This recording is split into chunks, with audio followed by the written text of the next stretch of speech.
What's up, guys? Welcome back to Muscle Minds with Scott Stevenson. I'm Scott McNally, and all of our programming, it's brought to you by BYOBBcoach.com. That's Scott's book, Be Your Own Bodybuilding Coach. We'll have links below to get the hardcover, as well as you can get it from Amazon.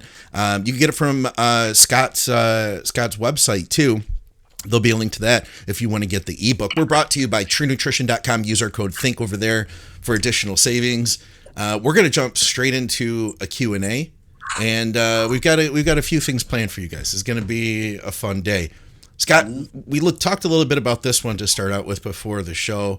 From one of our live YouTube people here, he says, could Dr. Scott please explain the mechanisms behind T3, T4 being a fat loss agent and also a catabolic agent? It seems so complicated. So thyroid hormone, T4 and T3, those are T4 has 4 iodine moieties on it, 4 iodine atoms on it, basically, and that's the inactive form that is released from your thyroid. I'm going to try not to cover every single detail here, right? There's some proteins that bind it up, but the active, and there's a small amount of T3 is also released from your thyroid too. So T3 is the active form of thyroid. T4 is inactive until one of those iodines is stripped off, and that will happen in the liver, can happen locally in tissues, and that's the active form. So what normally happens, one of the ways in which you have metabolic adaptation when you diet down, you can see this we literally just covered this less than 24 hours ago with Brandon DeCruz. So check out that podcast. It'll be coming out the next week or so. As you diet down, your thyroid slows your metabolic rate, because the idea is we're trying to conserve caloric expenditure for quote-unquote survival reasons. Yeah. And there's some nice, Rosso is probably the best case study with a natural bodybuilder who dieted down, and he dieted all the way down to 4% roughly, got in great shape. Thyroid levels tanked. And then it took another, I think, 6 months for it to get back to normal. So as you go down from whatever your set point is, or your settling point, or maybe you call it your lower intervention point, wherever you sort of model the idea that your body is regulating around some body fat and body weight, one of the ways in which your body is going to resist that loss of body fat and sort of work against that threat to your survival to some degree is to slow your metabolism. That you start feeling tired. You don't move around as much. You're not wasteful with your energy because there's a lack of energy. So part of it's just going to be behavioral, right?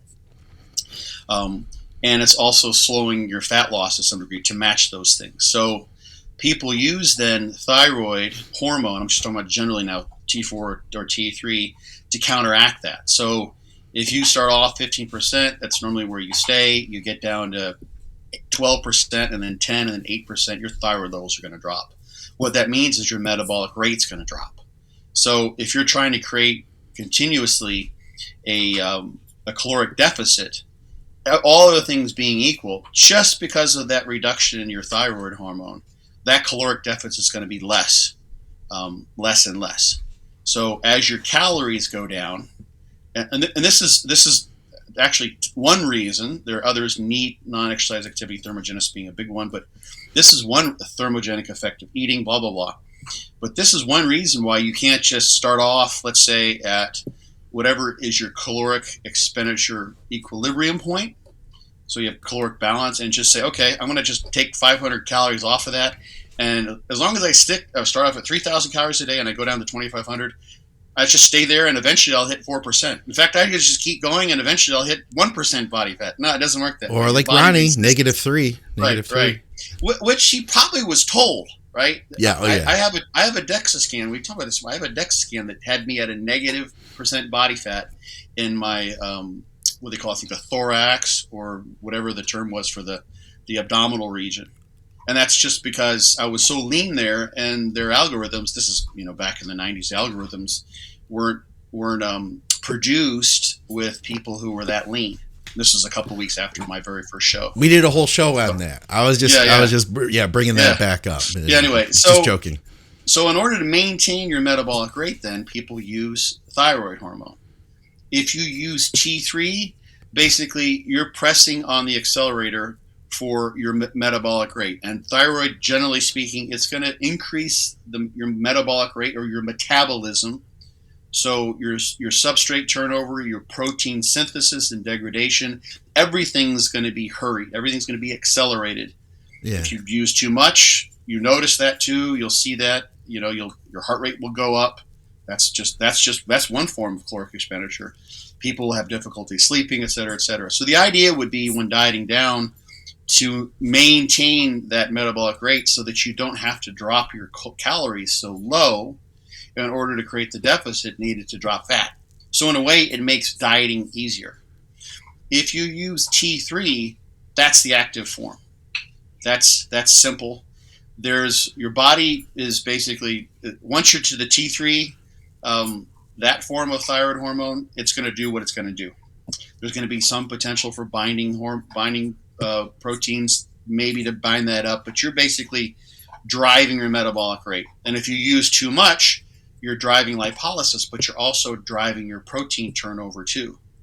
And it's a recipe for disaster for people who try to use thyroid hormone as a quote-unquote fat burner to get off those last few pounds of fat by upping the thyroid to high levels, because you can lose weight by protein catabolism, much more muscle catabolism, much more rapidly than through fat catabolism. The number you hear it's probably not too far from the truth. Maybe 700 calories per pound of muscle. It's going to be some variety there, but variability there. But so if you have a 700 calorie deficit, it comes purely from skeletal muscle. That's a pound, right? Great, I lost a pound, but it's all skeletal muscle. Ooh. 3,500 calories roughly per pound of fat, something like that, right? Okay. So the calorie density in body fat is about 5 times greater than that in muscle. Yeah. There's some glycogen in there, blah, blah, just rough figures. So you can lose weight really, really rapidly by just putting your foot on the accelerator of your metabolic rate using T3. And if you push too hard, you can only lose fat so fast. If you push too hard, you can lose muscle really quickly. And then you have a horrible P ratio as you diet down. So the idea would be to replace with T3. When people are hypothyroid, the sort of standard of care, there's arguments about this in the literature, but is to use T4 instead. And this makes sense, especially, for instance, in the scenario where someone has some sort of a carbohydrate rotating diet, or where they're using carb ups or refeeds.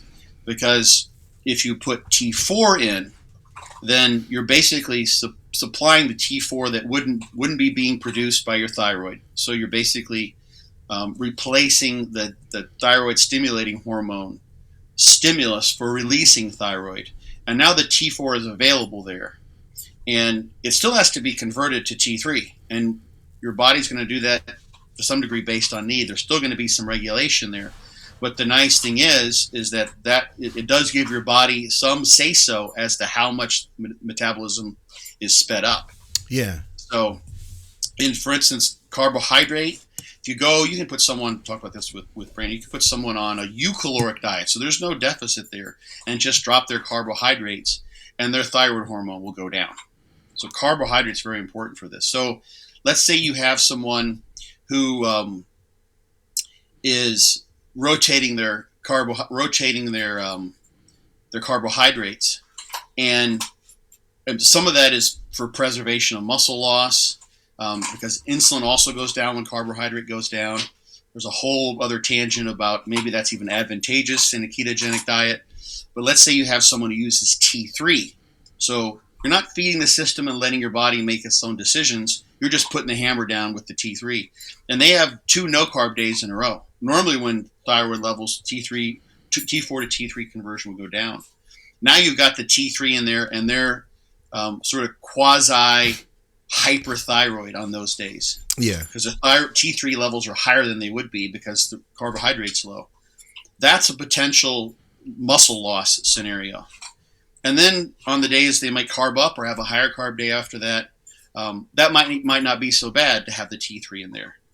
But compare that where you're like, it's a bit iffy with T3 on those low carb days. The high carb day is okay. Compare that if you're adding T4 And now you're not going to get as much T3 on those low carb days, right?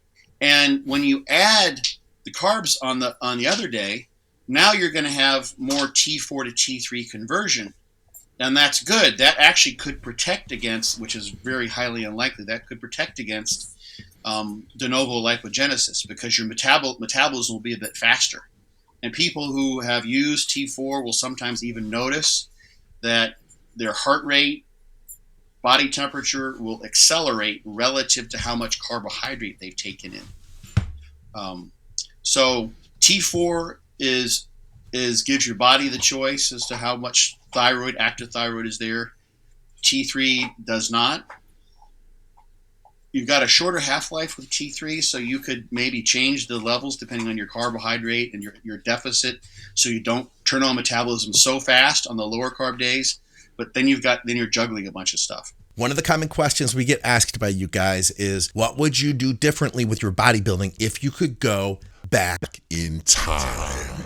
Given all the experience and education I have today, there's a number of things that I would have done differently. One of them is that I would have started using collagen sooner. Collagen is one of the few supplements that will actually rebuild connective tissue. It took me tearing my supraspinatus in 2021 to get with the program. I use True Nutrition's hydrolyzed beef collagen. I get the unflavored version. I pay for it myself, just like you guys do. I use 20 grams a day, mix it into my coffee. It's totally unflavored. You don't even taste it. Plus, I use 10 grams of their micronized creatine. Creatine has been shown to improve brain health, especially for the aging brain. I need that. And of course, we've always known about the muscle building effects. So this is my morning routine every day, and I'm encouraging you guys to do the same. Use our code THINK for savings. Plus, it's the only way for them to know that this advertising is being heard. Otherwise, they just think you're some random dude that clicked on an ad. Ain't nothing to it but to do it.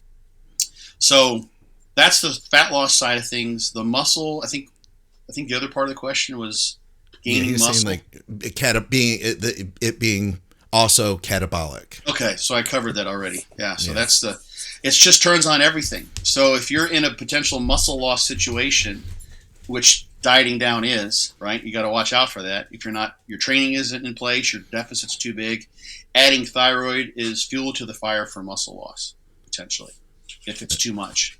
So, all right. We'll knock out a few more of these, and we've got some other fun stuff for you guys today too. This is something, Scott, that I used to be like staunchly against. Just like dogmatically, I said you had to eat food no matter what before you train. We had a guy who says, first of all, greetings from the UK. I tend to train fasted as I work early in the day. I've read that you should be eating something pre-workout. How important is pre-workout nutrition? And I'm just going to tell you now, Scott, that like I said, I used to really feel like, oh, you had to have something in you. But really, man, since then, like just seeing people over the years, I see people that do just fine. They love training fasted in the morning. It's what works for them. They're used to it, They're used to it, so they're used to being able to get up and get moving first thing. I think that's a big part. My biggest fear is, or I think the biggest hurdle is making sure you have enough hydration in, because it's hard to get enough water in if you're going to train real early. But that's my biggest concern. Like sometimes I think logistically, if this is what you like, I don't think it's an absolute. I don't think there's an absolute to it. I don't think that it's 100% mandatory that somebody eats before they trained. What do you think, though? Depends on your goals. I've got a 3-part. It's old now, but the studies were good. There hasn't been a lot that's come out now with intra-workout, or I call it peri-workout recovery supplementation. And the evidence is somewhat mixed. It's a complicated body of literature. But from my perspective, and this matches, for instance, the ISSN, having carbohydrate in that workout, having essential amino acids or full protein sources, much better idea. Can be something that can help with both performance. So there's individual studies suggesting carbohydrate can be ergogenic during workouts. There's studies suggesting that as little as 6 grams of essential amino acids can help proffer protein synthesis after your workout. So generally speaking, if you're looking to optimize muscle growth or help with maintaining muscle mass when dieting down, allocating some amount of your protein and carbohydrate to a pre-intra-post combination makes sense in my mind. You're sort of at your most catabolic point in the morning, and you're at the potential where you could lose muscle most readily Yeah. when you train fasted, because you're turning on both protein synthesis and protein metabolism. Yeah. The analogy or the situation that I've used ad nauseum now is, if you think there's even anything getting nutrition in as fast as possible after your workout, consider a typical like push workout for upper body, where you train chest, shoulders, and triceps, maybe abs at the end, and if you're doing cardio too after that.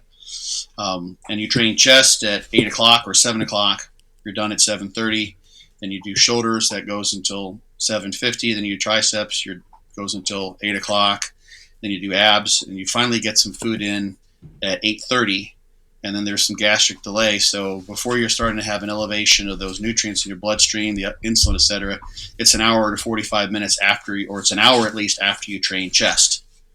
Most people would not finish training and then wait an hour to take any nutrients, but that's essentially what you're doing when you think of it from the perspective of the first muscle that you trained in that workout.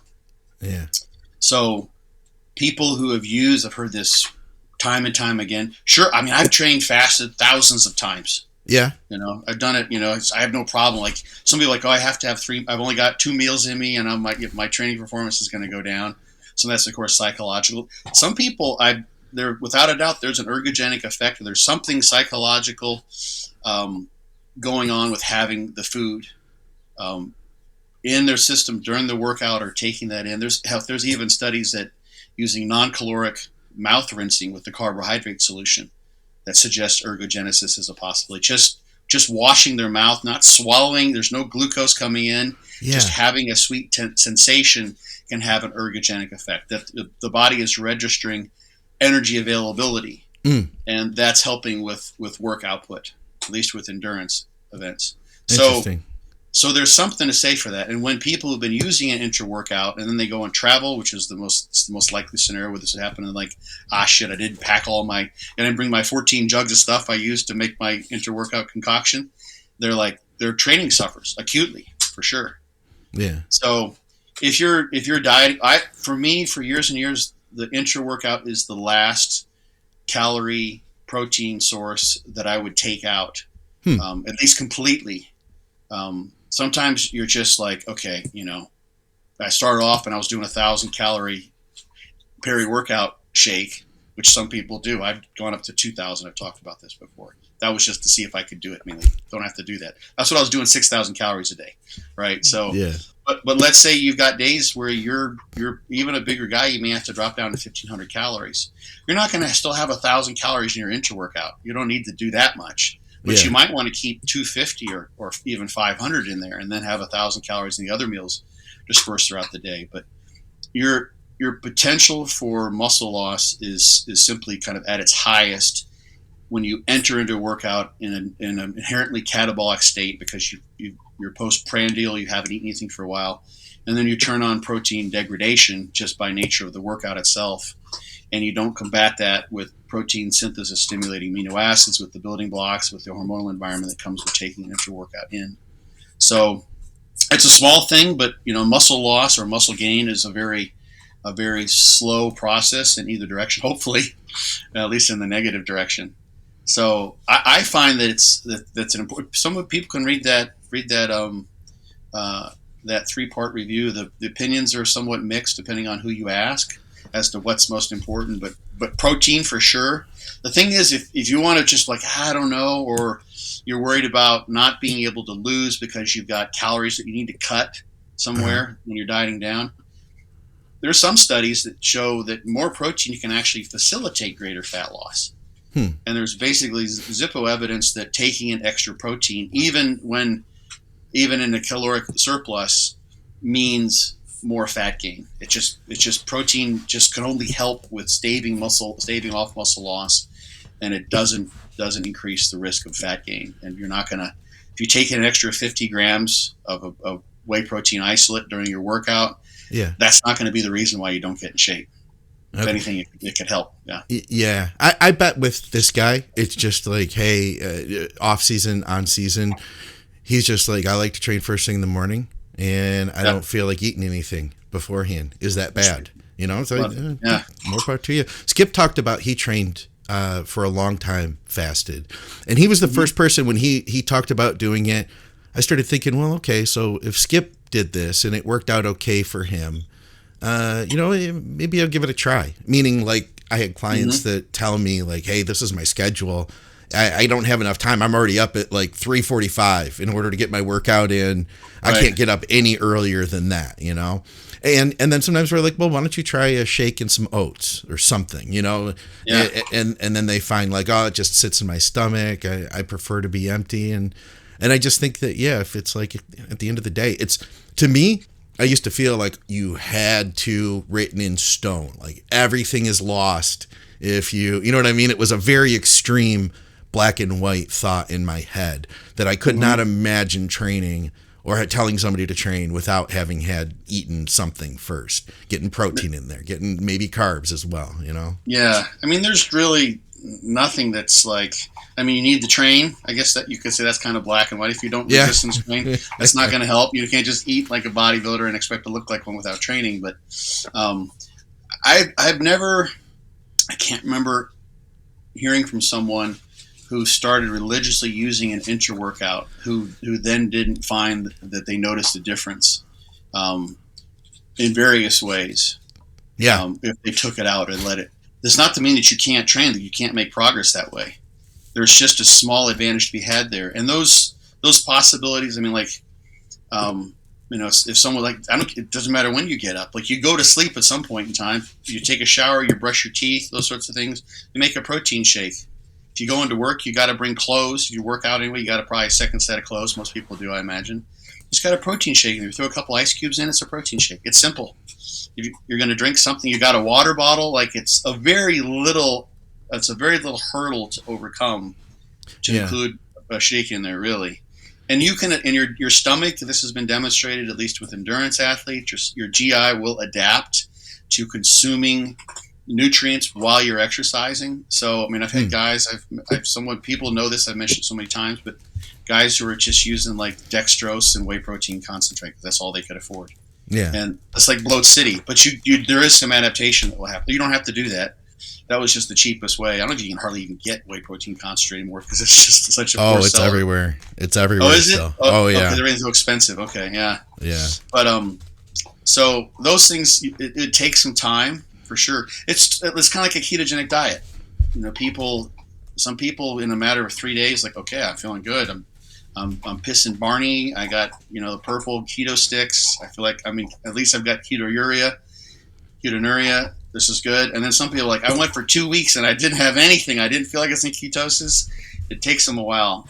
So there'll be some steps to overcoming that. But like I said, six grams of essential amino acids can shift you in a positive. That's like nothing. That's like someone's probably selling amino acid gummies, like probably like 3 amino acid gummies or something. Ooh, that sounds good, actually. I'd like that. Yeah, I'm sure that'll be like, $500 per pound of protein. Right.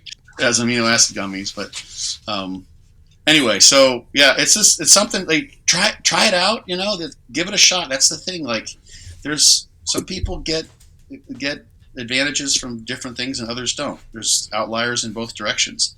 Maybe we'll make it. If you eat a big, massive meal because you get home and your schedule's crazy and you do like a lot of Americans do and you have this massive dinner, right? And you're not postprandial. Like, you sleep 8 hours a night and you still got food in your system trickling in from your GI 10, 12 hours later, then you don't have an issue because you've got food. You basically have an inter-workout from your previous large meal the night before. You're good to go. But if you're someone who I don't eat after 6, and then you wake up and you train and you rush into work and then you don't eat until noon, you've got like a 4-hour gap, whatever, between your workout and you haven't eaten before. So you've got like whatever that would be, like 16 hours the day or 18 hours the day where there's no food and a 4-hour gap between your, then it would probably make, you're starting to, at some point in time, you can see like, okay, you got to get some food in spread throughout the day. There has to be some protein and nutrient pacing. Yeah. So It's I've all had a matter people of degree. in those things. In those situations, I've had people experiment. Like, let's try carbs with that last meal before bed. See how that works. And then let's try intra-workout. See how that works. You know. What about this one from Tanya, from Austrian Tanya? She asks about Tanya, that's Germany. Yeah. She says, what about theobromine in a cut for better mood and energy to replace caffeine? Theobromine,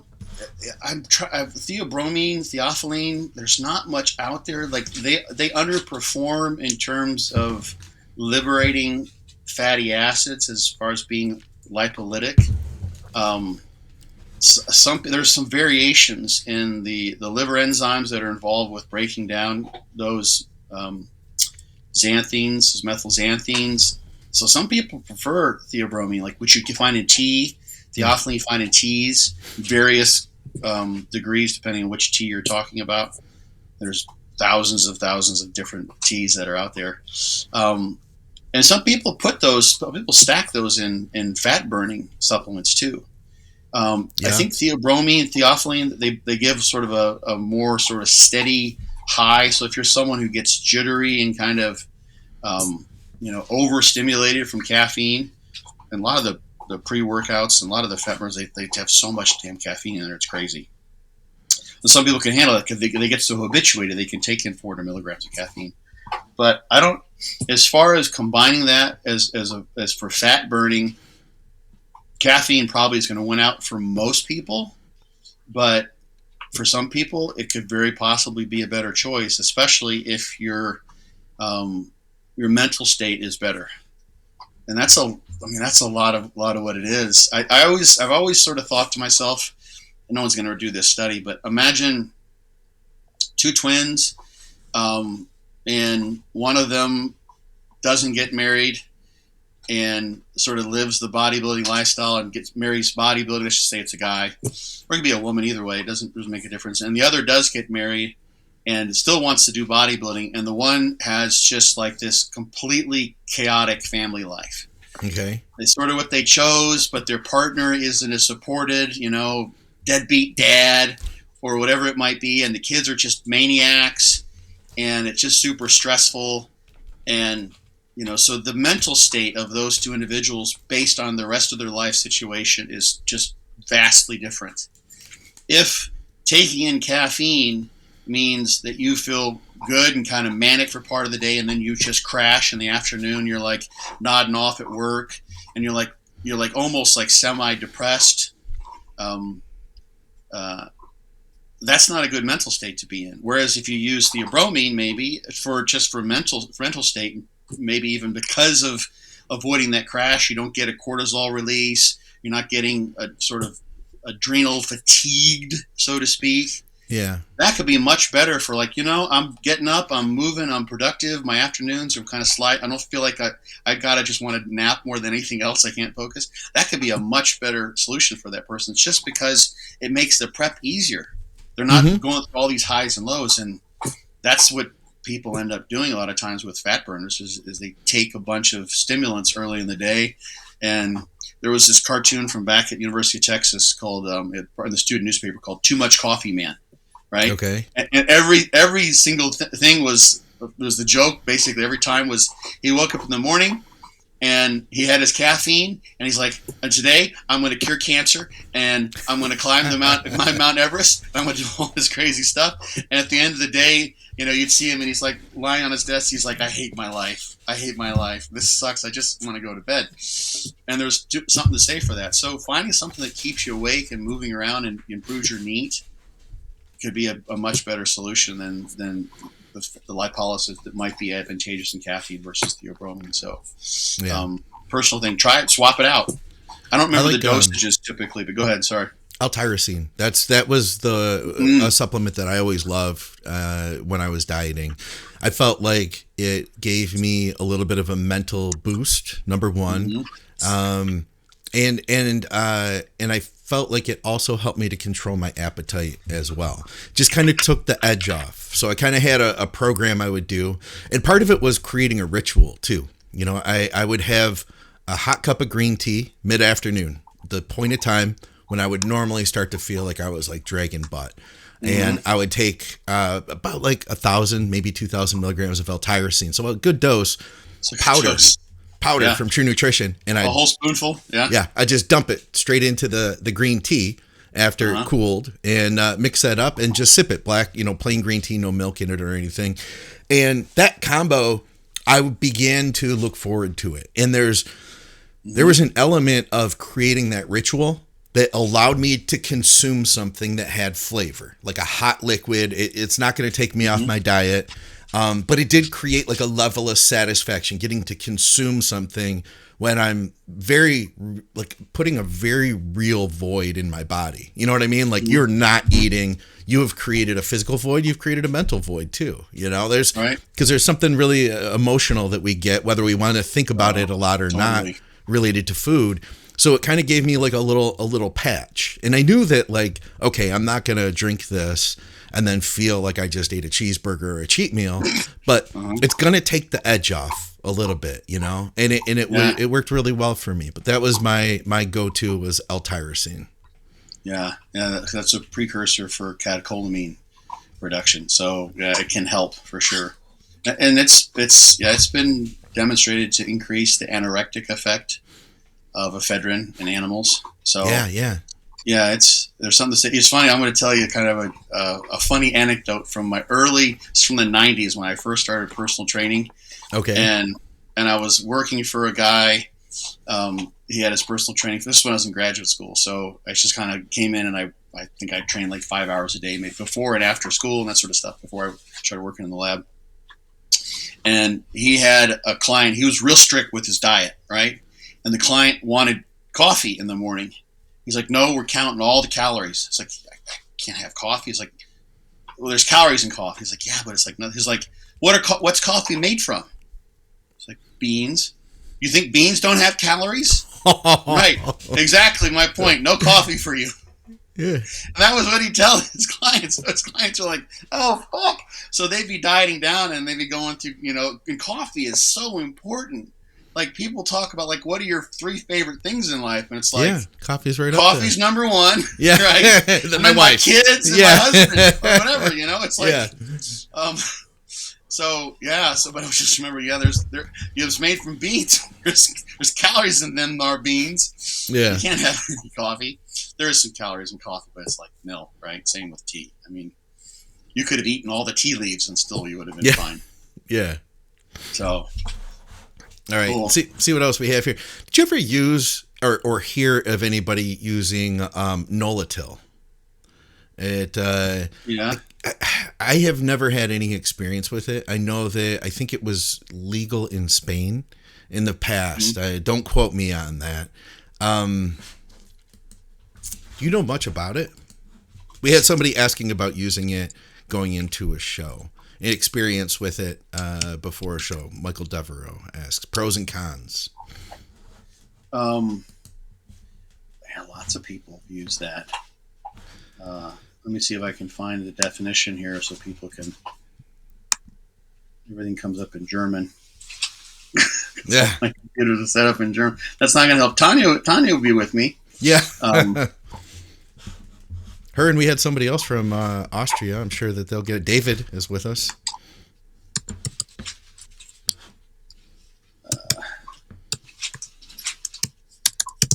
But no, I've never personally used it, but I know that some people do. I couldn't really tell you much about it, to be honest. Okay. Yeah, I haven't had any experience with it. I haven't worked with anybody who's used it. Yeah, in Spain, here I'm looking. Yeah, I don't want to say anything about it. I don't know enough about it other than, that people do use that, but there's lots of things that I've never suggested anyone use it. Yeah. I can't say much of that one. Okay. Thoughts on how effective DIM is for estrogen control? A lot of supplement questions today. Yeah. So if you're going to use DIM, it will shift, and I forget the exact mechanism, but it'll shift the profile of the estrogens that you have. So estrone, estriol, and estradiol are the three estrogens that we produce, and DIM will shift aromatization or shift the estrogen profile away from estradiol for some people. Okay. And that's how that would potentially work. So you can give it a go. Like, I mean, this is probably in the context of gear use, and there's variability. If someone looks up type 2X, and where did he do? You can find he's done some highly scientific deep dives into the use of Masteron and Primo and even Boldenone on shifting or having effects on aromatization. And you can see that it's variable dependent upon your genetics. So same thing I think applies to DIM. So if you're someone, for instance, who isn't getting good estrogen control, doesn't want to use an aromatase inhibitor, doesn't want to use a selective estrogen receptor modulator, don't want to use a SERM, none of that, and you want to try DIM, it could work for you, assuming that those other compounds don't work, and they may or they may not. It's a variable thing. Some people see that on blood work, others don't. Mm-hmm. But you're not going to know what's going on necessarily unless you get a blood work done where you're looking at all three. Okay. I had a client who really wanted to do that, and he was going to do it, and he just kept on not doing it. He wanted to play around with that, and he never got the blood work done. He had trouble getting it because of where he lived, and then he figured out a way to do it, and then he forgot to do it, and blah, blah, blah. So it would be interesting to see what some of these results were with that. There's some threads on Professional Muscle. People can go read. Some people have had good results with it. I can't remember. These are all the thing is, those are always incomplete pictures. Yeah, it worked for me. Works great for me. It's like, okay, but we don't know what happened with your blood work. That's the idea behind DIM. Yeah. Is that you shift those, and so the relative binding of those different forms of estrogen to the different estrogen receptor isotypes, isoforms, is different, and it varies by person as well, of course. So yeah, it could potentially work really, really well, for sure. But it depends on who you are. So that's what you want to do, is take a look at what's going on in terms of your estrogens. I'd seen a lot of anecdotal experience with people I'd worked with over the years. Years ago, we used to use it, especially with like natural competitors, and just see what kind of shift we're going to get from it. And I feel like we got some good benefits from it, but I don't have anything to really add to the conversation other than kind of having a working understanding of what I can expect from using it visually, you know? Yeah. That's the main thing, is it's just kind of, people aren't looking at their blood work, and that's where you want to see, like, oh, this is why this is working for me. So pre and post. But yeah, there's tons of anecdotal on it. Oh, it works great for me. And then it's like, no, I didn't do shit. I tried 3 different suppliers, nothing. So that's the thing, I think, with so many supplements that come and go, is that some people, this works great for me, this is the greatest thing since sliced bread, and other people doesn't. It's that's true of almost everything in bodybuilding, is that there's so much variability. You're going to get some people who rave, and some people think it's bullshit. Yeah. And both are right, because it's true for some people, and it's not true for others. Yeah. So, he posted it again, Modafinil. He was wondering what about using it. I almost forgot this one, honestly. He was saying, what about using it in a contest prep? I mean, I don't really have a ton to say. I never used it in a contest prep personally. I mean, I could see how it could be beneficial. It's going to keep you awake, right? You probably, if you're more awake and more alert, you're probably going to move more. You're going to get more neat cardio in. If nothing else, I could see it benefiting you, because, man, you get tired toward the end of a prep, and your body shuts down. You just want to lay on the couch and then go lay in bed and then lay on the couch. You literally, your energy levels go down so far. I could see it being beneficial for that. We're getting into like another class of drugs, though, and I just wonder, where do we individually, as individuals, where do we draw the line on what we use? Do we take it a step further? Because there's a lot of other things that could give us energy too. It's like, where do we personally want to draw the line on that stuff? But I mean, as far as how effective it would be, I could see it being, vastly effective for helping with energy and in mood, through the later portion of a prep. My issue with it personally had been that the long half-life. It's such a long acting compound that I like to be able to better manage when I'm able to go to sleep. I'd be afraid to interfere. Yeah, that's always the thing with prep is if you're taking stim fat burners. Yeah. And then you got to take something to help yourself get to sleep, or using, like, what are you doing there? Talked about this a little bit with Brandon yesterday. I mean, there's also the prodrug, Modafinil, which can be good as a possibility. And I don't remember the pharmacokinetics of that so much. The Modafinil itself may even have some actions. I don't recall. No expertise here. The thing, I think,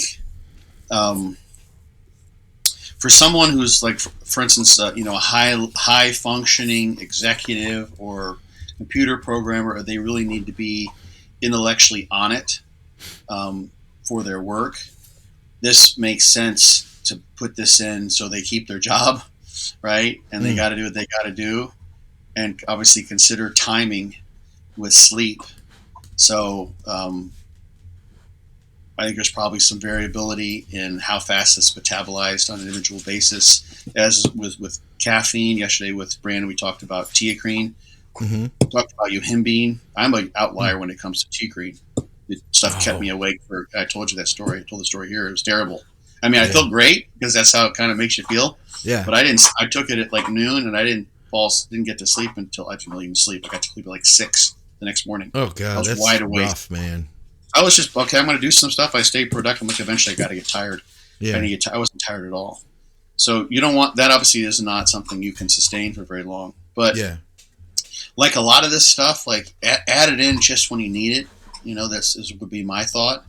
Because you put that in initially when you're starting the diet, and then I don't know to what extent you get down regulation or tolerance to modafinil. But it might be something that would be worthwhile holding off on just for monetary sake, so that you use it when you need it. I don't know if there's any dependency. I don't know anything about it. I don't think there is. Yeah. I don't think it's physically addictive, but I could imagine that, man, take it for, say, 3-4 days straight. And then, at least for my personality, I'm one of those people that I have very addictive personality. I feel like, why would I not want to take it on the 5th day then? In the 6th, in the 7th, Yeah. So, and part of like another one that people will take is kratom.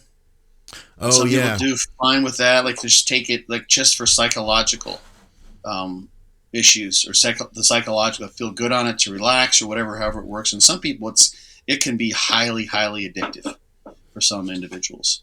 And in the grand scheme of things, one of the greatest things, I always harp on this, but one of the greatest things I think that comes from the challenge of a contest prep, or just bodybuilding in general, but in particular contest prep, is like, okay, look what I just went through.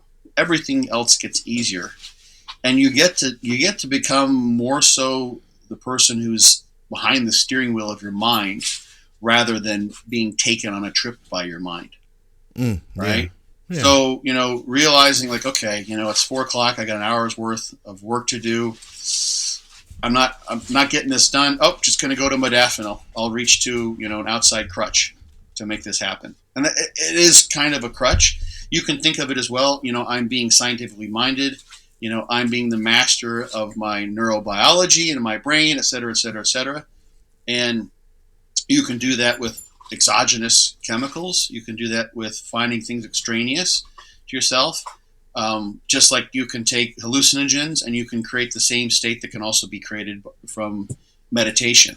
That's been garnered over years and years and years. So maybe you learn a behavioral approach is, when I start feeling tired, I've got a standing desk and I stand up and do this. Or every 10 minutes, I do a breathing exercise. I watched a seminar, Frank Teger, the German guy, brilliant guy. I would recommend to my Austrian and German listeners checking out Frank's stuff. I've done a couple podcasts, one podcast with Frank, and he's talking about some breathing, Ring of Fire, I think it's called, or fire breathing, is a meditative technique you can use to create a state of arousal. Okay. And those things are available to you right there in your head.